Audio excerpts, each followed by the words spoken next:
Welcome, gamers, to this week's episode of Last Call Gaming. We're on episode number 85. My name is Craig Prowse, and joining me, as always, is Mandrew Montemayor. Do you think we'll get canceled one day like Wolverine and the X-Men, since we were just talking about that? I think the moment you let something slip on air that you're not supposed to, we might. But today, guy, we always like to drink beers around here, and this one was graciously donated to us by my brother Gino. So if you guys want to drink with us at home, take a pause, grab something, join back with us. This is the Haze IPA. It says it's a New England IPA, whatever that means. It's 6.2%. I don't think we've touched 6% in a while. And this is by brewed from Firestone Walker Brewing Company. I know we're a big fan of like cool looking cans. This looks like this looks like it would have been like a 90s rock CD cover. I feel like this more kind of struck me as maybe some like promotional artwork for like Avatar: The Last Airbender or something. Some very early footage. What do you think of it though? How do you like the taste? I think it's actually really good. I know there's a few haters out there that say we don't like IPAs, but it's only good IPAs that I like to drink. Yeah, a shitty beer is a shitty beer regardless of what it's made under. But I mean, you give me a good tasting IPA, I'll drink a good tasting IPA, and this is a good taste. And I got a bad feeling. Like most critics would say that it's probably not a good beer, but I like it. I like the punchline too. Beer before glory. That's actually. I want to put that. I'm putting that on your tombstone. We should put that on a shirt. I don't know if I saw this on like someone's Snap or Instagram or something, or maybe I had like a dream about it. But I've definitely seen this beer within the past. It happened within the past 24 hours. Someone posted something, maybe like a Snap, an Instagram post. I want to meet the person that's posting mine, Hazes. I don't know, but I specifically fucking just saw this beer on something. The beer or the box? Either that or I had a dream about it. No, the beer, the can, like the name. Like I can picture it perfectly in my fucking head. That I don't know where I saw it at, or I just had a dream and I had a premonition, like Final Destination. Because I've been watching. What, now it's gonna kill you? Yeah. That's why it's called the Mind Haze. That's why it's beer before glory. Because I'm gonna die. That's why they took out the death before glory. It's fucking with you, bro. So again, guys, if you want to drink along with us. If you've had this before, leave down your comments below if you think it's good, it's bad, or it's the ugly. But I'd give it 2 thumbs up. Before we go any further, guys, take a moment, hit the pause button, and hit the like and subscribe for us, please. It goes a long way helping the YouTube channel grow. Follow us on all the social medias that you see popping up here. Links can be found in the description. And if you're listening to the audio-only versions of the podcast that you can find on numerous places like iTunes and Spotify, do us a favor and leave us a kind review. We're small, but we're Flintstone kids. We're growing. Yeah, we're kind of getting there by come hell or high water. Come hell or high water. So, before we dive into these stories, we like to wind down a little bit, see what each other are up to. So, Andrew, would you like to tell them what you're doing, or would you like me to tell them what I'm doing? I want you to go first. Okay, so what am I up to? So, what I'm watching is there is a new cartoon comic book show on Amazon called Invincible. I know you know the comic. Have you started it yet? No, I didn't know what it was, but earlier it got recommended in my YouTube feed that I couldn't see anything. It was someone's head getting squished into like a bloody fucking mess. I was like, what cartoon is that? It looks like maybe it's old or something. I almost clicked on it, but I didn't. It's on Amazon, and if you've seen it, so it's based on the comic books, but it's pretty much like a cartoon version of The Boys. Like this thing is very like rated R, and it's got J.K. Simmons in it. He's the main kid's dad. That's cool. And dude, he's like the Superman. He's Omni-Man, I think his name is. He's fucking beast mode. It's got. Did you ever watch Heroes, the old TV show Heroes? Yeah. It's got Sylar. He's a voice of the robot. Zachary Quinto. Yeah, Zachary Quinto. It's got a ton of Walking Dead cast members doing voices. I know Seth Rogen and guys like that are in there. This was a show that was originally going to be made as a live action, and I'm so glad they did it as a cartoon. And what I like about Amazon, and I know a couple other streaming services do this, is when it launches a new show, it gives you the first 3 episodes. So you don't get to binge it, but you don't just get stuck with one. So you get 3, and I believe the new episodes come out on Friday. So by the time anyone's watching this, you can start it and you can jump into 4 episodes. Dude, it's fantastic. I think I'm more a fan of that. Give me 3 and then 1 if you're gonna drip feed it like that, or just do it all at once. Well, because 3 gives you conversation. 3 gives us the next day to be like, oh, cool, you see this, and this, instead of being like, coming up with fan theories of just being like, oh, I saw the first episode, or binging it in a week and we're done talking about it. So I think it's a nice approach. I think WandaVision would, well, even though everyone loved WandaVision and it turned out to be great, the conversation would have been like, is this show suck? Is it bad? Is it not good? Is whatever? Wouldn't have been there had the first 3 episodes just been out. Because that's kind of where it took to really And I think that's what WandaVision did too, right? It was the first 2 or 3 that came out on Disney Plus. Or maybe by the time I started watching it was 2 or 3 were Yeah, out. I was a little bit behind. I want to say it was one by one. Because I remember people saying like, oh, this isn't good. I only watched the first episode. I don't really get what's happening and this and that. So I need you to go watch that. And what I'm playing is I've been playing Octopath. I'm pretty far into it. I think I'm around level like 30-ish for my party members. That's going good, but I had to put it down because today, being April 1st, Outriders is officially out. So if you got to play the demo, cool, because it got to roll over to your character. And it's now out. It is a very good game. This is published by Square Enix, developed by People Can Fly as well as Square. And I've got 2 different characters running. I made a Devastator and I made a Trickster. And it's the storyline. I mean, I'm not so much paying attention to it. I don't know if it's going to be, storyline of the year narrative wise, but the gameplay so far, and I'm really waiting to see what your thoughts are, is fantastic. The loot drops are good. The abilities are really good. Me and Gino were playing it earlier today doing the co-op because you can put a party of 3 together. It's a lot of fun. I'm not too far into it to completely be like, is it worth your time? But if you have the Game Pass, then I would completely say try it out. At least get to level 10 before you make an opinion if you hate it or not. Yeah, I'm for sure going to download it. And I think even minus like the story of the year, as long as the gameplay is fun. The gameplay is fun, man. If you asked me what the story was of Destiny or 2, like I could vaguely tell you what it was. I spent like a lot of time playing those games just because it was fun to play with another friend and just get after all the loot and shit like that. Yeah, and the story is cool. I mean, it's kind of like your Earth is pretty much destroyed and you go to this new planet to try to colonize it. Some shit happens. You wake up fucking like 100 years later and now what's been going on? Spoilers. And that's the beginning of the game. And you get your powers. You get to pick between which class you want to do. And it's a lot of fun. So I've been playing that, last night and today, and I've had a lot of fun with it. Andrew, what have you been up to? Last night, since it dropped, I actually watched Godzilla vs. King Kong. I knew you would. Now, I have not seen Kong Skull Island or any of the other Godzillas. I didn't think I really needed to going into this movie because obviously I was like, okay, well, it's clear who won the other fucking fights. Mm-hmm. But this movie was actually badass. I really liked it a lot.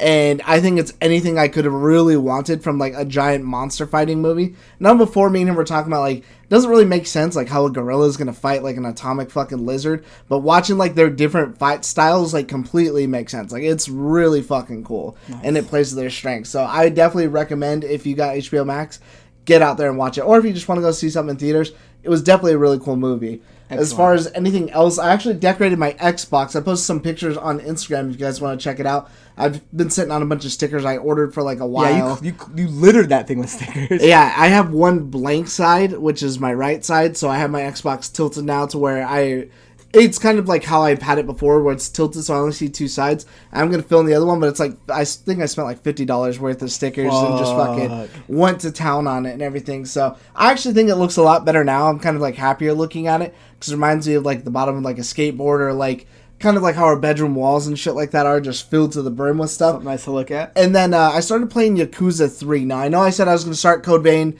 and maybe Yakuza, but I kind of wanted to see Outriders. But I hung out with your brother the other day for like a little bit that I was trying to sell him because he's in a gaming rut. So I was recommending some games to him, maybe like Spyro if he had it or something else. So I was like, okay, if you want something easy, maybe you're kind of just watching, maybe you should start Yakuza. This is why it's good, this and that. But I sold myself on Yakuza, so as soon as I got home, I was like, all right, dude, I created my character in Code Vein, that's it. It's going to sit there for a minute. I'm fucking starting Yakuza 3. How many do you have left now? So once you beat 3, you'd only have, what, 4, 5, and 6? Yes. Oh, nice. So, because there's 7 total, so you've been doing a good run. There's 7 total, but I've already beaten 7, yeah. Right, so you beat 7, and there's still 0, 1, 2? Yeah, which I beat, and then, so I just have 3, 4, 5, and 6. Nice. And then that's pretty much the complete saga. And then there is one other one that they're actually porting to Xbox this year. I think it's called, like, Dead Souls, or maybe it's Judgment, or I think it's Judgment is what it is. And I don't know what the thing is with it. It's a non-numbered Yakuza, so I think it's like a side-off game that does kind of take some stuff from it. So I don't know. Either way, that one actually looked pretty cool too. So that's another one I'll have to look forward to. Nice, healthy batch of gaming. So guys, leave down in the comments below what you've been up to, what you're playing, what you're doing. Oh, also, quick shameless plug. Me and Gino made our comic book box opening, our $25 Torpedo comic book box opening. So if you guys are interested in that, check that, because we're going to do a lot more of those. Andrew's got boxes. I've got more boxes. So there's going to be more to come of those. Hopefully we can knock a few out this weekend. So with that being said, guys, let's move into our main story of the day, and that is that Call of Duty is going to be dropping another game this year, right? No surprise.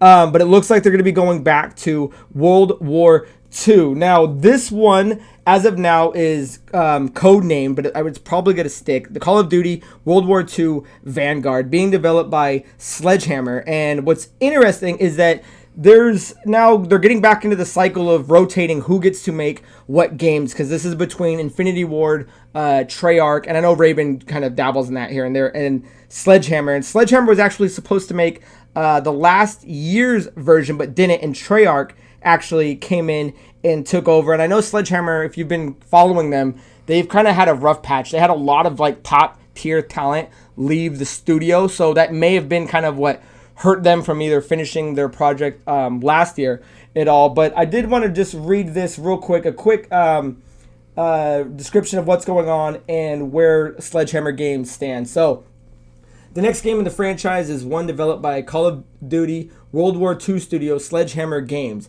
It's reportedly titled Call of Duty World War II Vanguard and will once again have ties to Warzone, the free-to-play Call of Duty Battle Royale game that launched with Call of Duty Modern Warfare. Now, Sledgehammer Games is best known for developing 2017's Call of Duty World War II, as well as Modern Warfare 3 and Advanced Warfare. It also assisted Infinity Ward during the development of 2019's Modern Warfare reboot and last year's Black Ops Cold War. So, Andrew, you're much more into Call of Duty. Every time I'm online, I see you on there. What do you think of Sledgehammer jumping back into the fold, and kind of, do you like the idea of them keeping the every 3 year kind of, the clock turning on them?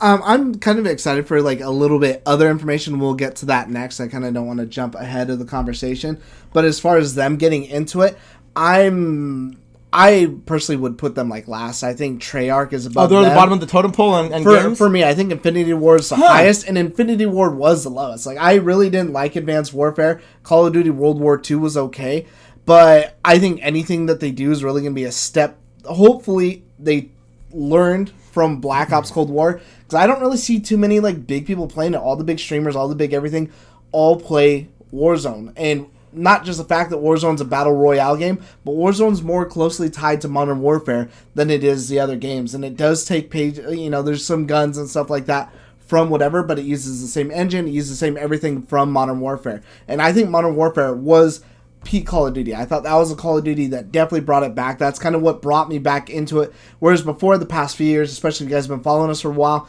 usually when I'm talking about games, I'm like, okay, I'm playing Call of Duty, I'm playing Rainbow Six, I'm playing PUBG, and I'm playing this. To where it whittled down to where it's like, as soon as Call of Duty, as soon as Modern Warfare 2019's version came out, it was just Call of Duty, because that's really what brought back the feeling for it. So I hope that they kind of go down that route, especially since they assisted on building that game, that now that they've had the time. I mean, I'm glad that it's not just seems like they're shitting games out, even though it really kind of is, but they have had enough time now to hopefully make something good. Yeah, I like the concept that there's still 3 in the turntable. That way you're not just getting a Black Ops every 2 years or a Modern Warfare every 1. I mean, regardless if you like World War II or not, I think it's cool that there is a different version, so that every 3 years you get kind of a new rendition of it. So I've liked Sledgehammer Games, and looking back at what they've actually participated in, I like it. Now that you kind of say it that way, I'm always like, yeah, maybe Sledgehammer is kind of on the bottom of that totem pole. But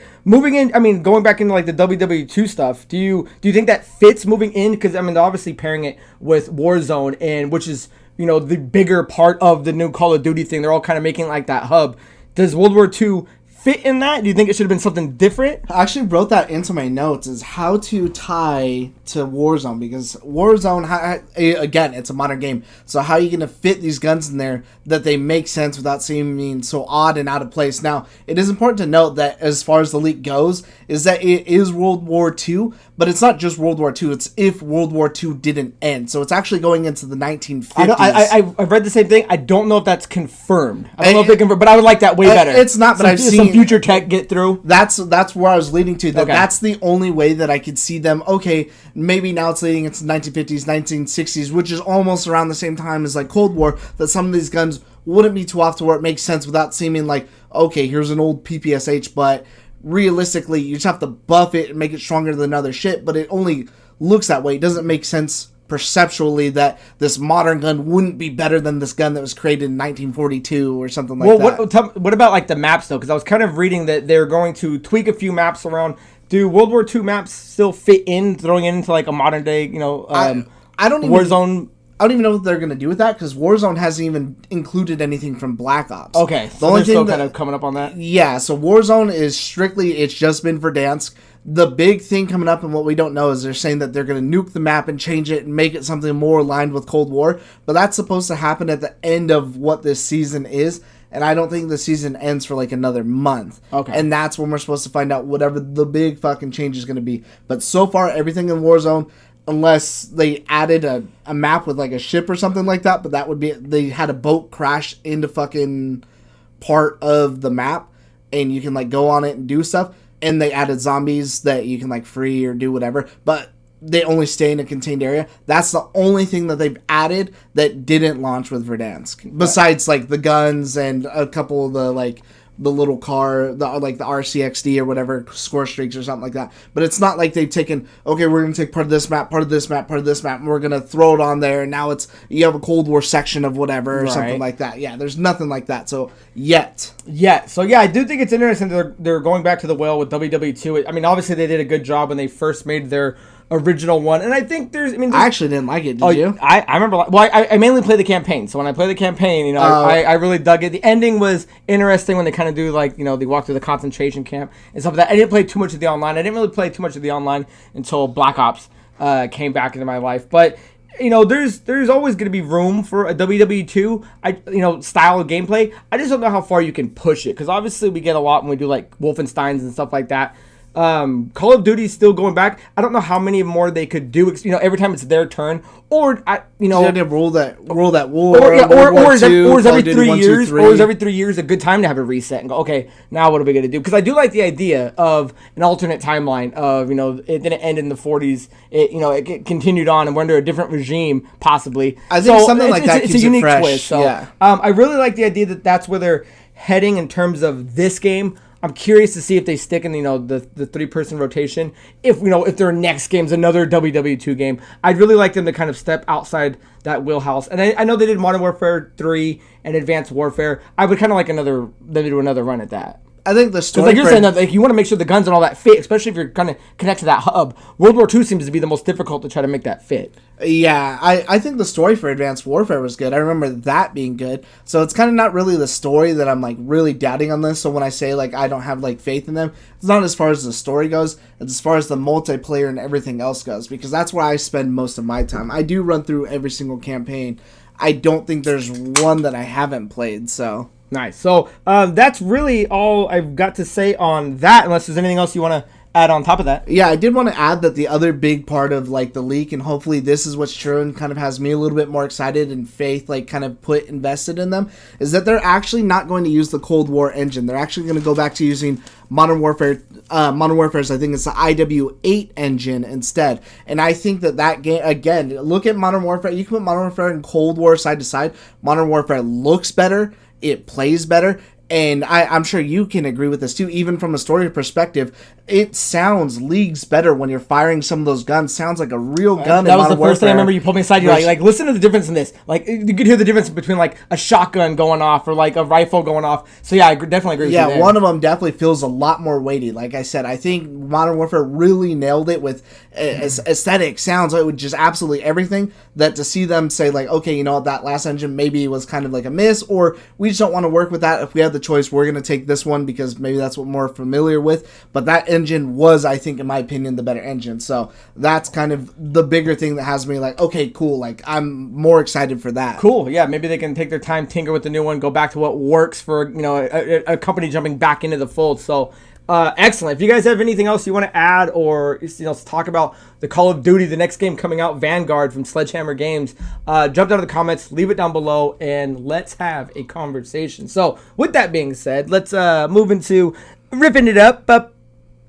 Andrew, you went first on that one, so I'll dive into what's riffing on my mind first. And I just wanted to point it out to you guys' attention because this started yesterday, March 31st, that the PlayStation Store is having its spring sale. Now, they do this from time to time, but this is a huge one for the PS4 and the PS5. Yeah, I saw it was pretty big. Yeah, it's up to 80% off of games. It's over 400. I think it's closer to 5, but 400 to be safe.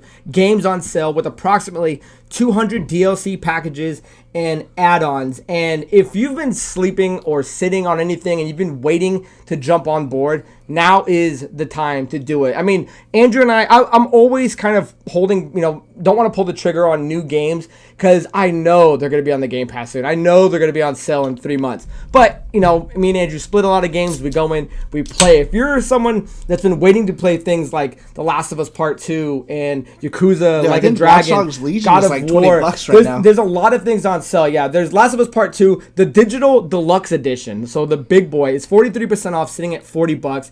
Like a Dragon was on sale for $40. Dreams is on sale for $13. Resident Evil 3 for $20. God of War for $20. Assassin's Creed Valhalla for $40. So there's no reason to not find something you like in here. I've been diving through it because mainly I play PlayStation games to beat the exclusive, so I've knocked out a bunch of these. Hitman 3 is on sale, $44.99. I'm really going to take my time, dive through this, and see if there's something that grabs me because you just can't pass up something like this. And I believe it's going for a while. I think it's like a week or two. So if you guys are sitting on games that you're waiting to play on Sony PlayStation 4 or 5, now's the time to do it, especially now that you're hearing I think it was confirmed, but the rumor that the PS3, PS Vita, and the store are shutting down. This is kind of the time to go buy any games that you need on the new hardware or last-gen hardware and add it to your library because there's nothing ever wrong with a good hearty sale. And I'm glad that Sony is at least doing this. So that's my riff. What do you got? Speaking of things shutting down or being taken off of sale, my riff is on how yesterday was Mario Death Day. Now, for those of you that don't know, yesterday was March 31st, which was technically the last day that you should be able to purchase Super Mario 3D All-Stars. So that came with Super Mario 64, Super Mario Sunshine, and then Super Mario Galaxy.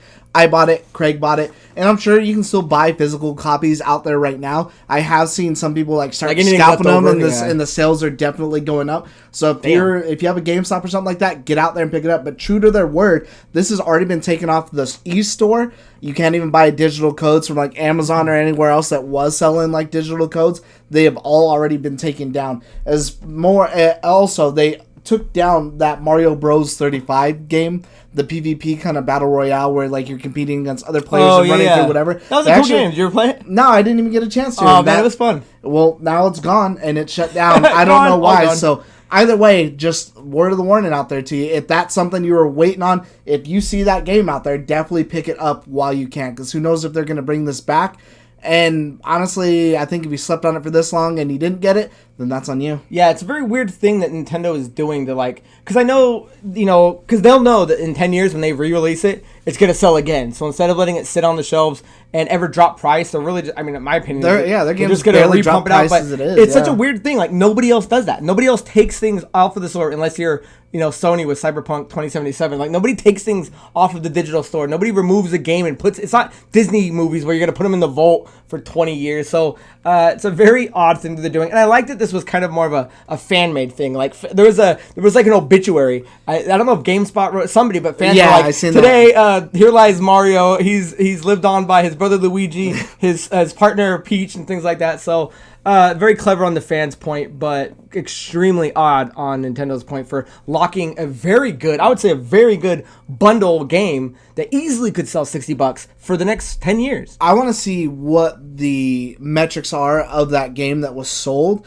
because I wonder if people went out and like panic bought it just in case, or even beforehand, because they put this date out since before the game came out. They said that you're going to be launching on this date, you'll have until this date to buy it. So they've been upfront about it, and I wonder if that boosted sales. So that way they could get them up front instead of getting, that would be a smart business move. Be like, hey, you only have this long to buy it. After that, it's gone. Then that guarantees you're getting your sales up front versus just trickling down year after year after year after year. Hey, they're very shrewd and crude businessmen. So very nuts. So leave your guys' thoughts down below. What you think about the PlayStation Spring Sale? What you think about Mario Death Day? But we're gonna move into questions of the week. Now, guys, if you want to submit a question, feel free. It can be about anything: video games, movies, beers, past history, any conversation you want Andrew and I to have a conversation about. We're more than willing to do that. So this question comes from Aubernstein, and he writes, #Switch Lite.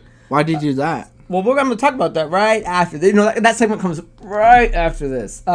My girlfriend and I just sat down and beat Luigi's Mansion 3 in a weekend, and we had a blast. I really loved how elaborate and creative the game was, and it is now one of my faves. What is your guys' favorite Switch game?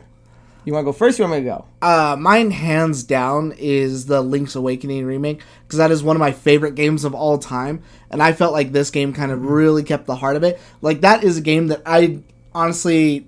Well, technically, it's a third remake, because originally it came out as Link's Awakening, just black and white on the Game Boy. Then Link's Awakening DX, which was for the Game Boy Color, which was in color, of course, and added extra dungeons. That I didn't really think that people cared too much about this game. I have seen some other people out there really love it and everything, but I didn't think it was as loved as it really is. And once that game came out, that game was a hit smash, and it was really great to see something that I love that I didn't think was that high on a pedestal. Where and people are like, no, that game is super huge. That game is beyond. So I never thought I would get a chance to play something like that ever again, and that was crazy for me to be able to do that again. So that's my number one. Yeah, I think that was my game 2, my second pick for 2019 was Link's Awakening. Andrew got me started on it. I had it on my phone. I never got to beat it. My phone got wiped. I got pretty far though, so when that game came back out, played it, beat it, had an absolute blast with it. Great pick. For some reason, I thought you were going to say Paper Mario, because it was on your I would put that above Paper Mario. Okay. Mine was Octopath. When I played Octopath, again, at the time, I thought the game was going to stick on the Switch forever. And I love a good turn-based RPG, build your party, build your spells. But now it's on the Game Pass, so I don't know if it's fair to say it's my favorite Switch game when I'm playing it currently right now on the Xbox. But the game I had an absolute blast with, and I don't know why there's no part 2, why I never see anybody talk about it, is Paper Mario. Mario Rabbids Kingdom Battle, which was the tactile RPG. I remember you liking that combined, dude, Mario and the Rabbids. I think either Gino or Cien got me into it, and then I played it and beat it. It is so much fun. It combines the Rabbids zaniness with mixed in with the Mushroom Kingdom DNA, and the two things that stand out that why I super enjoyed it is, one, it's another Mario RPG game that we're getting that's not just Paper Mario. There's a lot of good ones on the Game Boy Advance, and obviously Super Nintendo Mario RPG 7 stars, but it's a good Mario RPG. The second part is, I love games that don't make Luigi useless or non-essential or a background character. Luigi is arguably the best person in the game to keep on your team. I love Luigi. Dude, yeah, I think my team was, it was Mario, Luigi, and Rabbid Princess, because I think there was some good healing that he had. But dude, Luigi's long shot is longer than Mario's. I mean, he's a vital character, at least in my team he was. And as a person that's really digging tactile RPGs, that to me would be my favorite game. And again, just to put a note on that, we mainly play Xbox. Switch, we don't play a ton of Switch games. We play, what stands out to us, and those games stand out to us. And I think a lot of people would agree that those games are probably some of the best on the system. So Auburn-Stein, thank you for the question. So that is the last one we have, guys, and we're gonna get into the contest. Now, the reason Auburn-Stein wrote #Switch Lite in his comment is because Andrew and I are giving away a Nintendo Switch Lite Aqua in color. And this is our gift back to you guys. You guys helped us get this far. We are we're at the finish line with 2,000 subscribers. Yeah, we are pretty close. So thank you guys. And if you can help us get more there, I mean, that's the more we can give back and do for you. So the contest is going to be, it's you write in the comment section, write your comment and put hashtag Switch Lite. Now, this runs from episode 83, which is a couple back, and it runs all the way to episode 90. So within that run, we're going to pull a comment out of each one of those. We're going to throw them into a hat on episode 91. Andrew and I are going to pull it out of the hat, announce the winner, and give one of you lucky few the Switch Lite. So you can't really argue about that. You can't argue about free. One, if you want, just let me know. I will break the screen for you and send you a broken one. Well, I'll put the insurance on it, though. But Craig will put the insurance on it, though. But two, again, as we always say, you have to be subscribed. If you are not subscribed, again, I can't stress this enough. I do it every episode. If you're not subscribed, we won't tell you. You're just shit out of luck, and there's nothing I can really do for you. Because we actually had a winner before in a previous contest who was not subscribed. Didn't say anything to him, didn't write a word, just pulled something else out. There are ways that we can tell, obviously. So just do yourself that favor. And three, even myself have it turned on, even though I'm a part of the channel. Turn on the notifications. It lets you know instantly every time we put up a video, and then just get in there, and it's super easy to do. Add it to your watch later. Watch at dinner. Let me talk you to sleep. Something. And guys, I gotta say, tell everyone you know. Let them make a team. You know, if you know 5, 6, 7, 8 different people, all different names, all different subscriptions, they're gonna write in, your friend, your mom, your dad, and they're all gonna be on your camp. Then that's more chances you have to get. So all I can say is express this more to everyone you know and love for your chance to win the Switch Lite. I gotta clarify though. Somebody asked us on either YouTube or Instagram, does it come with a game? No, it does not come with a game. It's just gonna be the hardware. I'll let you buy what software you need for the free console that you might be winning. Except for Mario 3D All-Stars, you're out of luck. Yeah, you're out of luck. You don't get my copy, you don't get his. So guys, that is the end of the episode. Andrew, I had fun with this one. I like this beer, I really got to say. This one was really good. Mine Haze, might be $5 at Safeway for a 6-pack, but I got to say it goes a long way in taste. No, this one was actually really great. I really enjoyed it. So guys, until next time, my name is Craig Perales. That is Mandrew Montemare. Cheers.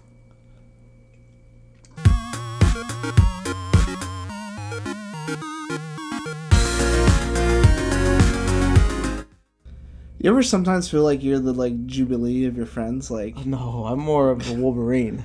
I don't know if you're more the Wolverine. You're the person that just won't die and keeps coming back for more? You're maybe the Scott Summers. Dude, Cyclops is one of my favorite X-Men. Cyclops is definitely fucking badass. You're kind of like a Psylocke. Some other person stuck in a really cool body. She is pretty attractive. I guess I am pretty attractive too, The Jubilee. I don't really... Isn't it weird, to think that we got, So there's the X-Men 90s commercial, but then we had, X-Men Evolution, and I don't remember thinking it was, cool as a kid. I don't know if I like it now. X-Men Evolution. I don't know Denny liked it. I never cared for it. What turned me off instantly is when they made Nightcrawler, he was a foreign exchange student, he had a watch that would turn his, color, and so he'd go from being blue to being, white or whatever color they made him. I'm like, okay, this is stupid. This is, too high schooly for me to they're all they're getting schoolyard fights with Avalanche and they all go to the same school but then they go battle each other. It's what the fuck is this? It might be better than what I'm remembering, but I don't remember it being that good. I remember it being good, but thinking back on it, I don't understand how, and I don't think that it would be. Dude, the best one was Wolverine in the X-Men.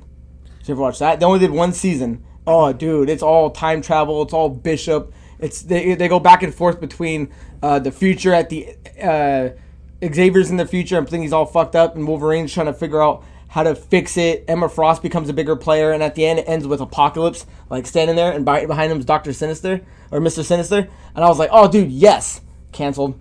I'm like, but you'll keep every other fucking lame cartoon show going, but Wolverine and the X-Men doesn't get the play. No, that does sound pretty fucking cool. It's on Disney Plus, I think, so you should give it a go. I think it's only 20 episodes. I would watch that. They definitely need to bring back a cool X-Men fucking cartoon, because I think X-Men makes for great that. The only thing I remember, I don't know which one it's from. It might be the high school one, but Cyclops gets his eyes fixed by a villain because his brother is with them. And I think it even turns his hair gray when the person does it. She like touches his eyes or something like that, and then she has him remove his glasses, and he can open his eyes for the first time without just like fucking blasting like everything away or whatever. And so that's their way of like trying to entice him like to the bad side or whatever, just giving him like better control over his stuff. I don't even think he wore. No, he wore sunglasses in that. Yeah, he'd always wear like the ruby quartz shades. I was trying to think of what his costume looked like, though. Because I feel like it kind of looked like that. The one in the show was all blue spandex with a yellow, if I'm not remembering right, a yellow X. That's what I was saying. I think it kind of reminds me of that one. I think it's like that I've always I like that. That outfit, I think, is when they did like Avengers versus X-Men.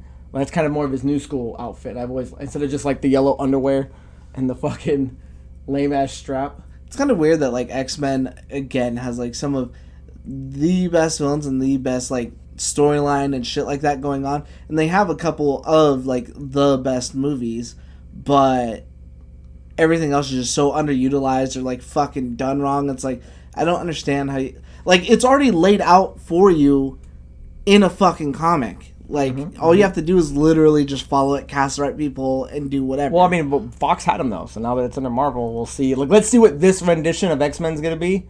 And new cartoons moving forward, and we might get some of the best stuff we've ever had. But the 90s X-Men, I watched all of that. Are you a fan of Spider-Man 1? With Tobey Maguire? Yeah. Yeah? Are you not? No, I am. I was just asking, because I've always heard you talk about 2. I know you like 2. I love 2. Oh, I love 2, but I love number 1, too. I think number 1 I love number 1, too. I just think number 2 is better.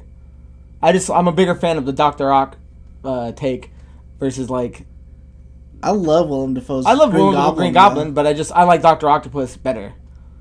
I liked him. I liked his motive. I liked that he was like still sympathetic villain.